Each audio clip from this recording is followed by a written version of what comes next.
मतदान केंद्रावर कमीत कमी 2 व जास्तीत जास्त 4 ईव्हीएम म्हणजेच इलेक्ट्रॉनिक वोटिंग मशीन असतील। तुम्हाला मतदान एकूण 4 म्हणजेच अ जागा, ब जागा, क जागा व ड जागेसाठी करणे आवश्यकच आहे।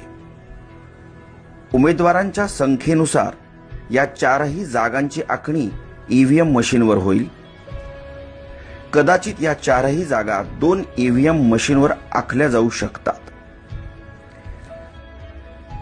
4ही जागेसाठी मतपत्रिकांचे रंग वेगवेगळे दिलेले असतील।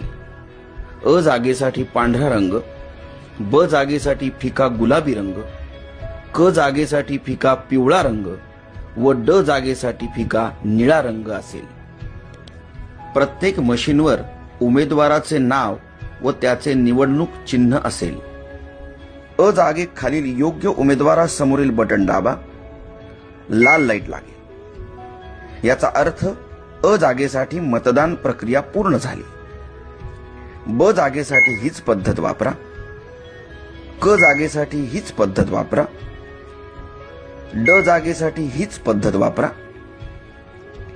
एखाद्या निवडणूक जागेसाठी उमेदवार योग्य व सक्षम वाटत नसेल तर मशीनवरील NOTA नोटा याचा अर्थ नन ऑफ अबव किंवा वरीलपैकी कोणी नाही असा होतो, ते बटन दाबू शकता।